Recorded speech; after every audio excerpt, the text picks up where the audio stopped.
Hi BookTube. I am here with my December TBR and my cat. This is Reggie. He is my favorite thing in the whole wide world. Yeah, and my Christmas sweater, which features pizza, cats, dinosaurs, rainbows, and the galaxy, which is like all my favorite things, and to be on one sweater. It's awesome. Yeah. So, December TBR. There's 3 categories here. 4 categories here technically, but yeah. So, let's just hop in to the first category. The first category is Finish It. These are books that have been on my TBR for a while. I started sometime this year, and I haven't finished them yet. So the first one is going to be The Bone Hunters by Steven Erikson.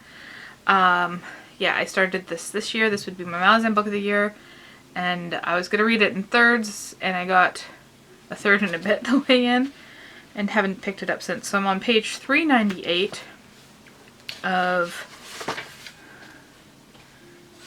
1,000. Oh, that's the glossary. I don't read that. Okay, I guess there we go. 1,213 pages. So it's a big book. I hope to finish it. The Bone Hunters is, I believe, book 6 and book 7. 1, 2, 3, 4, 5, 6. Book 6 in the Malazan Book of the Fallen series. This is like an epic, obviously, fantasy about more about the place of Malazan and the going-ons. The first book is about war and battles. We follow Battalion as they fight for the Empire. But the other books go all over the place. I mean, you're not always following the same characters, but this book, the 6th book, finally features some of the characters from the first book again.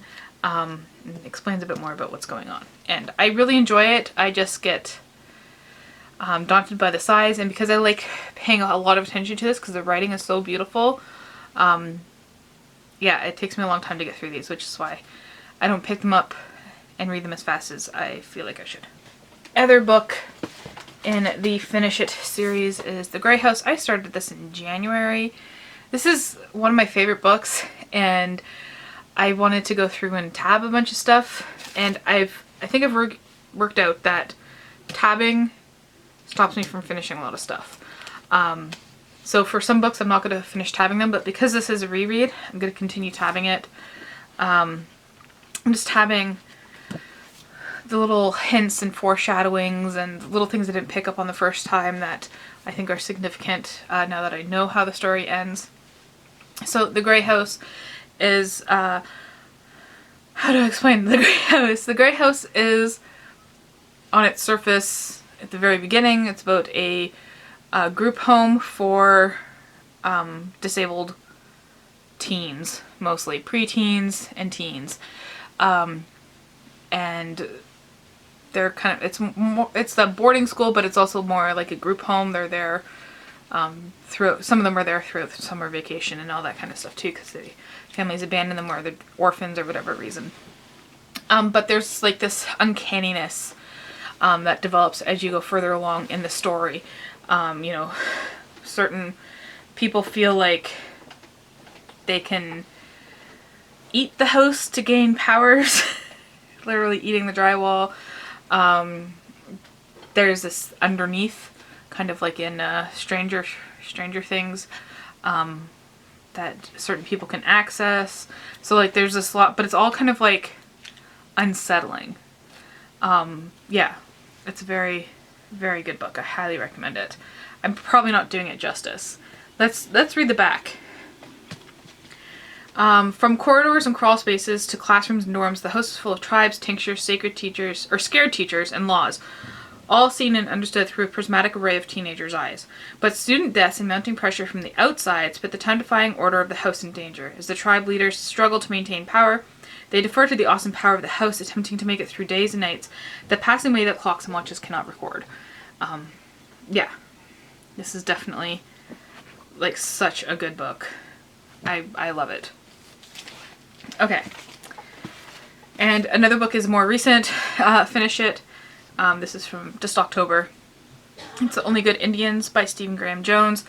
I picked this up because my brother was reading it, and then I got sidetracked by other things. So I got about halfway through, and I just want to finish it in December so my brother and I can actually talk about it. Okay, the next category is gifted books. These are books that I didn't choose for myself. These were gifts from my birthday. What I like to tell people to do for gifts is go to the thrift store and just pick out a book. That's all I want. You know, I don't want you spending like $30 on a book from the new bookstore, which is like how much books cost in Canada now. I want you to go and spend like $5 max and get me a book from the thrift store. And that way you get like different varieties and different things like that. So that's what this pile of books is. The first book is I Can't Tell You by Hilary Frank. And this is about a guy who concludes that talking is equal to trouble and that it's safer and better for him to communicate through writing. And the book is done in different little notes and stuff like that. So that seems interesting. Is she Canadian? Is Hilary Frank Canadian? No, she's from Chicago. Yeah, I don't know. I thought for some reason she was Canadian, but yeah, there's that one I got. Then I got God's Not Dead by Rice. That name's so confusing. I look at it, I want to say Brox, but it looks like Brooks, but it also looks like Brox. It's a very confusing last name. Anyways, yeah, I just, I watched this movie a long time ago. It will be interesting to read. It's about presenting evidence for the existence of God. Then I have Educated by Tara Westover, and I think this book has made the rounds. This was actually a book my mom read and liked, and she's been asking me to read it a lot, and she finally gifted it to me so I could read it. Yeah, so this is about a woman who has been raised off-grid by her parents and escapes and pursues education and the difficulties that come with not having been socialized or being in the school system and all that. So that'll be interesting. And the last gifted book is Only When We Wake, A Painter's Dream by Charlene Coburn. This is a local author. And I like odd shaped books. So like this is a normal hardback and this is like a square book. Yeah, I think it's different things. There's like poetry. There seems to be like essays or little writings or little stories, along with a few little drawings and doodles and stuff like that. So it says here, this compendium contains images of days and dreams and otherworldly experiences sparked to life through imagination, inspired early by the natural world and the utopias of her youth. So that will be interesting. I think it's water on the cover. It looks like trees and sky, but it's water and reflection. I wonder if that is the St. John River. The other category are books that I want to read. Simple as that. It's the end of the year. I want to read some books. This is the only book that it's a book I want to read, but it also helps me get closer to a goal that I'm not going to accomplish by the end of this year, but I don't want to completely abandon, and that is Christmas at the Vinyl Cafe by Stuart McLean. I wanted to read 6 Vinyl Cafe novels or short story collections this year. This will be number 2. Yeah, I know, whatever. We're all there, I think, I hope. We don't always achieve everything we want to. So the Vinyl Cafe is a series of stories. I don't know if the stories came first or the radio show came first. I want to say the radio show came first. Hosted by Stuart McLean, a great Canadian radio host. And he'd tell these stories featuring Dave and Marley. and just their everyday lives. And it is very much like everyday kind of stuff, told with a little bit of humor. They're very saccharine, heartwarming stories. This one has my favorite one. Well, it's my second favorite one. My favorite one also involves poultry, if you can consider goose a poultry. This is called Dave Cooks the Turkey. The story in here is called Dave Cooks the Turkey. There's other stories in here too, but that one is my favorite one. Okay, so this book, Hexwood, by Diana Wynne Jones. I had actually gone online with just like a scene from this book because I was stuck in my head. And it was a scene of this sick female character, young adult, middle grade character, I can't remember the age, lying in bed, and they would look through a bunch of mirrors to look out their window. And one day they see this boy walking into the woods, and then we get the perspective of the boy, and he's like running into things, and he finds a skeleton or something and a freezer, and I was like very vaguely remembering this, and I'm like, I need to know what that story was. Like, what is this scene that's going on in my brain all the time? And I know it's from a book, and it was from this one, Hexwood by Diana Wynne Jones. I heard this a long time ago, which is why I couldn't remember the scene. And I flipped through and I found the scenes, and I was like, yes, this is the book. Thankfully, the internet helped me find it again. And I ordered myself a copy. And so I'm just gonna read it. Okay, the next two are from the library. So sometimes when people talk about books they don't like, I kind of take that, like the things that they don't like, I'm like, oh, I actually do like that. So like, even if someone gives something a negative review, it may encourage you to pick up the book, because what they don't like about the book might be something that you do like about the book. I'm saying that because Dee Dee over at Brown Girl Reading, I talked about this book, and she didn't give it a great review, but I was like, that actually sounds pretty interesting to me, so I decided to get it from the library, and that is Chain Gang All-Stars by Nana Kwame Adji Benya. And this is a science fiction novel, but Dee Dee said, oh wow, that is one second. Where'd you go? Maybe I was just not, okay. No. Dee Dee said there were footnotes. Maybe they're at the end.